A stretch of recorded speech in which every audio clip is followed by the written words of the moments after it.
Met Council members will participate in this meeting via telephone or other electronic means, and the Met Council meeting will be conducted under Minnesota statutes, section 13D.021, at the date and time stated above.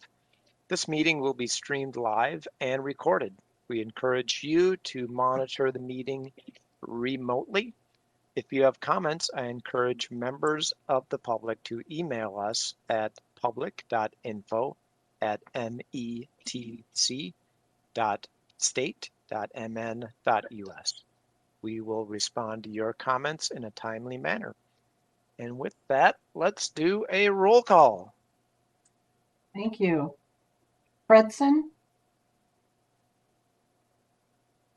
has not joined at this time. Sterner? Oh, got a thumbs up acknowledging that. Bento? Here. Aye. Wolf? Here. Zarin? Present. And Lindstrom? Here, here, here. Thank you. Thank you. And no objection. The agenda for today's meeting is approved, and that takes us to the minutes from our last meeting, which was March 9th, 2021. Is there a motion to approve those minutes? Sterner motion to approve them. And a second. Bento seconds. Very good. Roll call and welcome Councilmember Fredson. Thank you very much. Roll call for approval of the minutes. Fredson? Aye. Sterner? Aye. Bento? Aye. Wolf? I'll abstain since I wasn't there. Zarin? Aye. Lindstrom? Aye. Thank you. Okay, that takes us to our non-consent business agenda, since we don't have anything on the consent agenda today. First item we have is a master contract for factoring services for our facilities. Mr. Ward, welcome. Good afternoon, Mr. Chair, committee members. My name is Joe Ward. I'm in the Support Services Business Unit and Process Engineering specifically. And I'm here today to talk to you about renewal of our wet-dry factoring contract for our plants. Next slide, please. So just a little quick background. What is our factoring used for? It's used for removing built-up materials in places where it shouldn't be. And if not removed, it eventually causes blockages, which can be a problem that shuts down the process. And our factoring trucks they're just a giant large vacuum that's mounted on a truck. So it's a mobile huge vacuum. Next slide, please.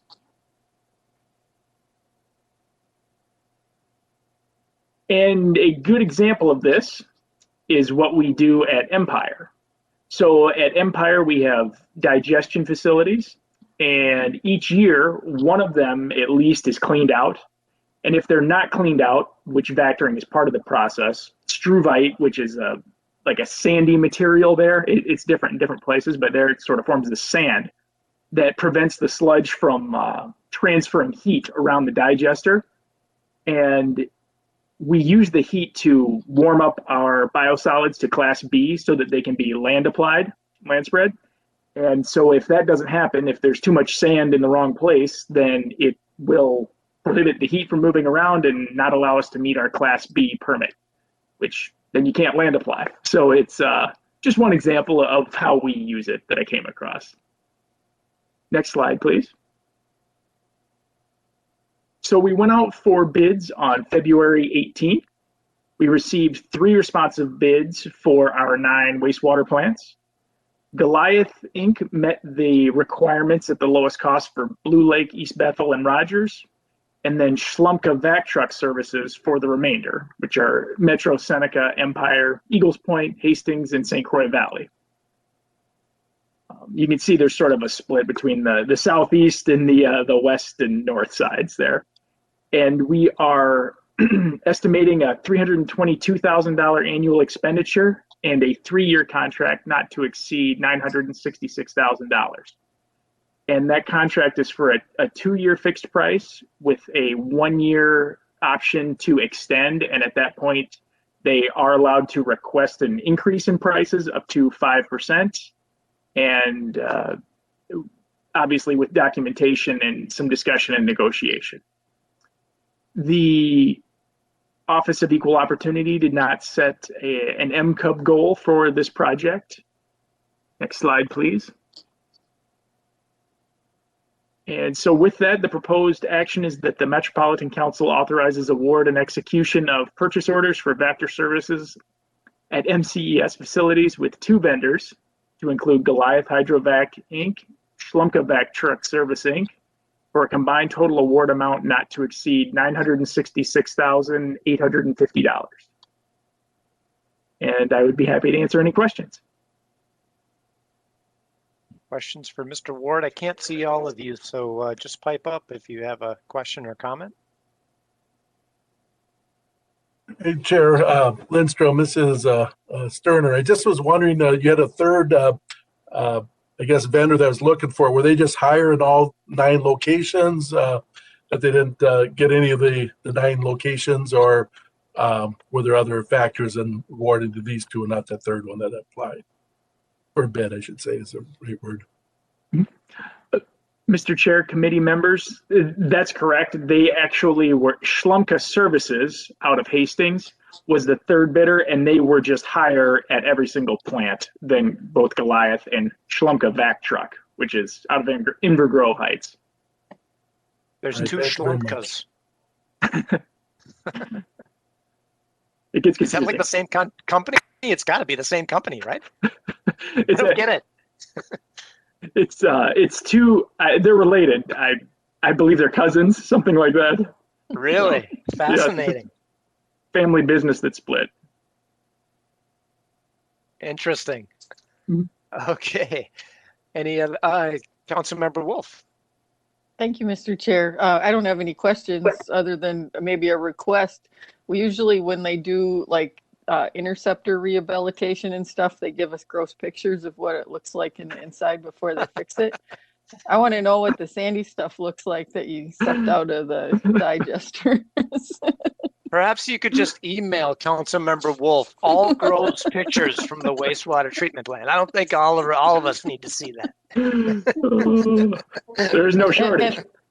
And I would move approval of the item. Is there a second? I would second, Sterner second. Thank you. Roll call, please. Fredson, Aye. Sterner, Aye. Vento, Aye. Wolf, Aye. Zarin, Aye. Lindstrom. Aye. Thank you. Thank you. And that takes us to our second item, the Coon Rapids Interceptor Rehabilitation, phase number 1. Mr. Wadeen, welcome back. Thank you, Mr. Chair. It's good to be back. Mr. Chair and council members, again, my name is Tim Wadeen. I am the assistant manager with Interceptor Engineering, and I'm here to present to you on business item 2021-78 related to the Coon Rapids Interceptor Rehabilitation Phase 1 project and land acquisition. Next slide, please. Full background on the project. Interceptor improvements are required to renew sewers or MCES interceptors in the city of Coon Rapids. You can see on the map image there, the blue line is the interceptor route. Runs from roughly north of Highway 10 through Earlson Nature Center down to lift station L34 in Coon Rapids. Our televising program has identified this as having corrosion issues and deficiencies. The project that we are moving forward with in design will restore the integrity to the system. and really looking to protect the public and environmental health. Land acquisition is needed so that we can temporarily convey wastewater while we are rehabilitating this pipe. And you can see from that red line, we'll run that preliminarily scheduled to run that temporary conveyance along the north side of Highway 10, cross underneath Highway 10, and run south along the west side, roughly, of a railroad facility, a railroad track that's in that location. There's a number of areas there that will be crossing through not only the Erlinson Nature Center, but through a residential area. And so we'll need some temporary easements in these areas to be able to install our temporary conveyance system. Next step, or next slide, please. So the temporary easements are required from approximately 8 properties in residential and commercial areas in the project area. So acquisition will be completed through negotiations and, if necessary, through condemnation. Next slide, please. So our proposed action is that the Metropolitan Council pass Resolution 2021-12, authorizing the acquisition of temporary easements for the Coon Rapids Interceptor Rehabilitation Project and for staff to initiate condemnation proceedings if needed. Are there any questions? I'll start off with one. How often does condemnation need to take place where a resident or a business is just like, no way, can you put a temporary thing across my front yard? Thank you, Mr. Chair, council members. Janine may be able to or Ms. Clancy may be able to tell us a little bit more about how frequently we need to go through and do condemnation. But I do know that we've had it happen on a number of projects that I can think of. I can think of a project in Brooklyn Park and Osseo right now where we are working through some condemnation proceedings for that project to ensure that that stays on task. We started condemnation proceedings with a project that we did in Vadnais Heights and Maplewood. A lot of times, those condemnation proceedings are there because we're getting close to starting the project and we need to stay on schedule so that we can adequately address our deficiencies, our pipe deficiencies, time with the project. And that's just a way to keep the project going, allow us to be able to access those locations as we still continue to negotiate with the landowner there. Janine, did you have anything that you'd like to add there? No, Chair Lindstrom, council members, Tim handled this the question quite well, and we do ask for authorization for condemnation, frankly, to protect our organization so that we can keep advancing the project. But our Office of General Counsel and our real estate office works very closely with environmental services to try to work with the property owners to find a solution that's fair and follows both state and federal law.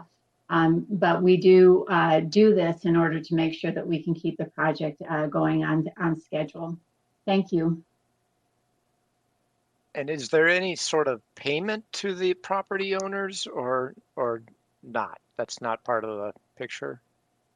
Thank you, Mr. Chair. Yes, there is payment to the property owner. Really, it's a method to keep the process going, to make sure that we're acquiring or getting access to that parcel in a timely manner.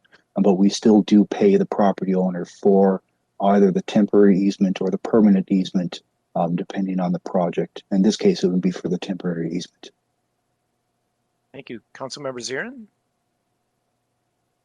Councilmember Zirin moves the business item. Thank you. Is there a second? Wolf seconds. If no other questions, then we'll take the roll. Thank you. Fredson? Aye. Sterner? Aye. Vento?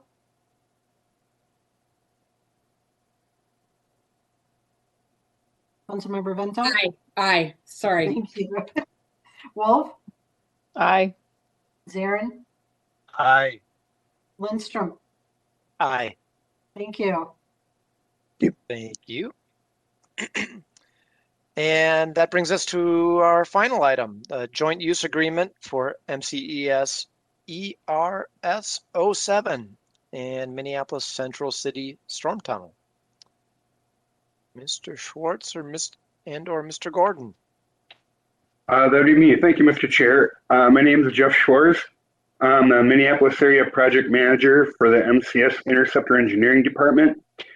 I'm here to present business item 2021-79, which is a request to enter into a joint use agreement with the city of Minneapolis for construction of the Central City Storm Tunnel project. Next slide, please. At the intersection of Portland and Washington in downtown Minneapolis shown here, city storm and sanitary sewers and council sanitary sewer facilities are interconnected. The city's existing storm tunnel comes in from the west, turns to the north, and drains into the Mississippi River. Council Interceptor 1MN310 brings sanitary flow from the south to emergency relief structure ERS 07, where it's directed to the east on Washington Avenue, or in the event of an emergency, allows overflow into the storm sewer. To increase the storm capacity and reduce pressurization in existing downtown storm tunnels, the city is planning the Central City Storm Tunnel project that includes installation of a 12-foot diameter tunnel under Washington Avenue from Hennepin to Chicago Avenues. A portion of the tunnel will pass under a shaft that provides access to both city and council facilities. Next slide, please. This 3D rendering shows the existing council facilities in blue, the existing access tunnel from the shaft to ERS 07, both the city and council use to access the existing storm and sanitary sewers in green, the existing city storm tunnel, storm sewer in black, and the new storm tunnel in what my wife calls teal. As you can see, the new storm tunnel will pass through the bottom of the shaft. The shaft, a city sanitary sewer connection, and a ladder access need to be modified to accommodate the new tunnel. All the work will be completed and paid for by the city. A joint use agreement is required to define city and council responsibilities during the Central City Storm Tunnel project and continued access following the project. Next slide, please. The key elements of the agreement are that the city will manage and pay for all design and construction work. The city or the council will provide input during the design process and will inspect council facilities impacted by the construction. And both the city and council will use the access shaft to operate and maintain their respective facilities after construction. Next slide, please. The proposed action is that the Metropolitan Council authorizes its regional administrator to enter into a joint use agreement with the city of Minneapolis to accommodate city construction of the proposed Central City Storm Tunnel in 2021 to 2022. Next slide, please.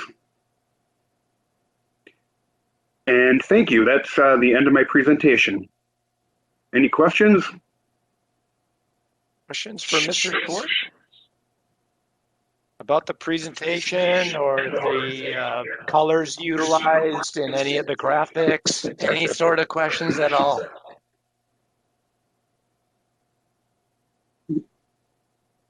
This is Councilmember Fredson. Yes, Councilmember Fredson has a question. Chair. Yep. Thank you, Chair. I believe I'm recognized here unless I'm having some internet problems. I just wanted to say I thought that graphic sort of illustrates how complex the system is, both in terms of its build, but also like how you pay for it. And so just wanted to recognize that. And all of it's underground. And so I just don't think the average person sees that complexity for what it's worth. So thank you.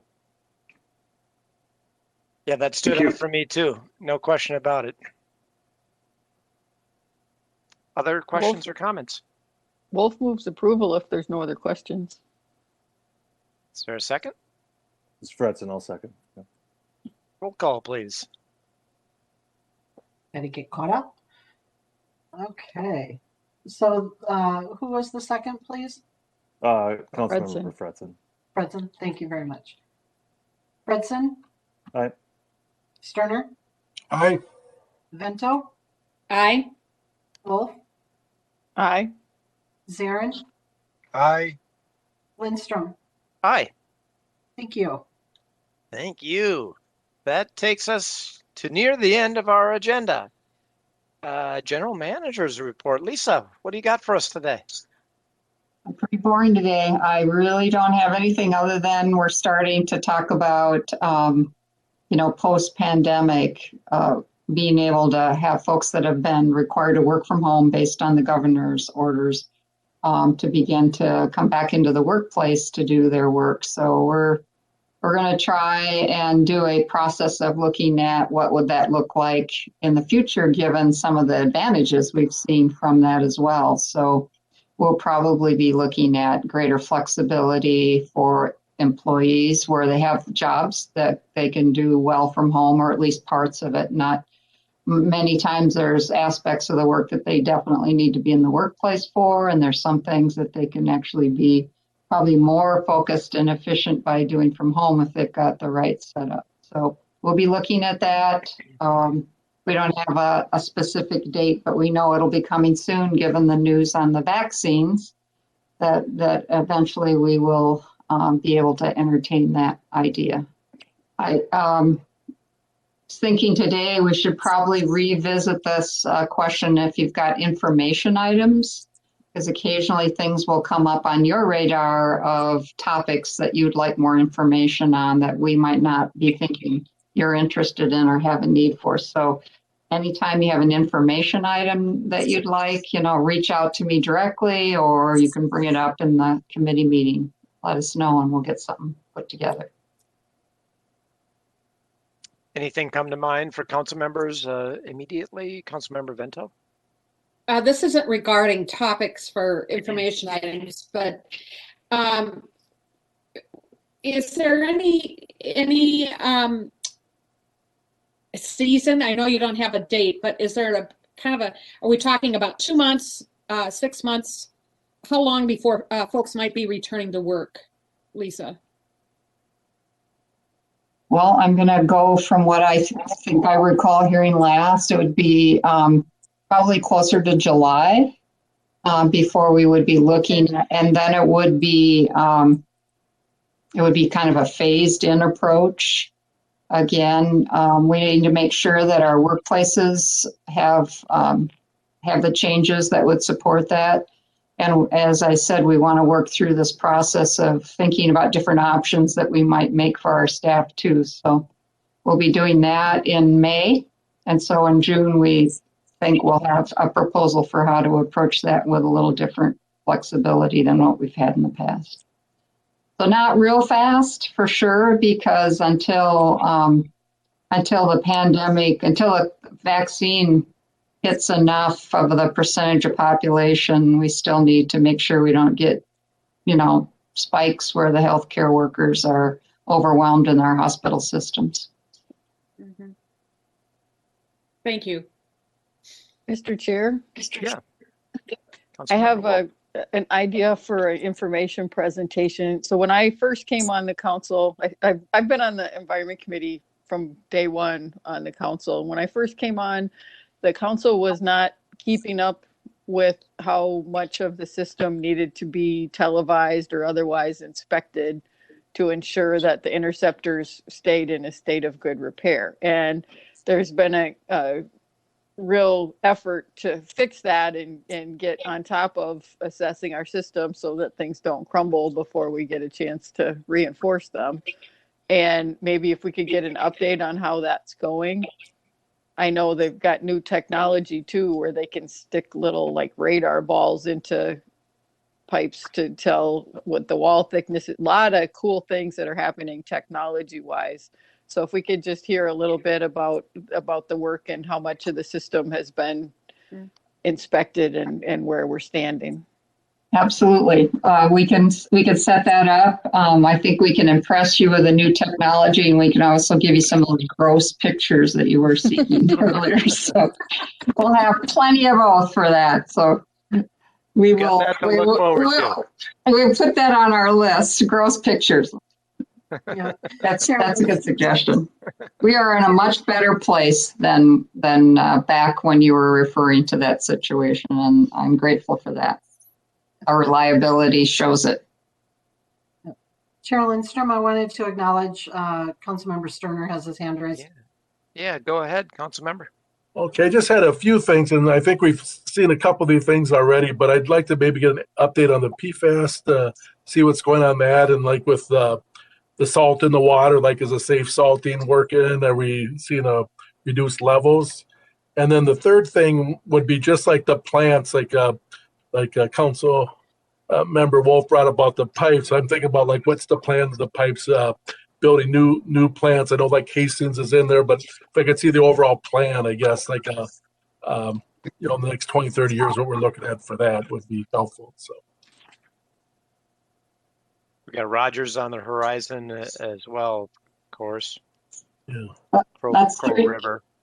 Pretty good items, and I can assure you we won't build a new plant without you doing some approvals, so you'll definitely be seeing new plant plans here. We are moving forward with Hastings after we thought we'd already be up and running that, but then when the population growth slowed down so much, we delayed that quite significantly. But we're excited. We're going to be moving into construction on that. So it'll be, and Hastings will be happy to get us out of downtown. So it'll be a win-win for all.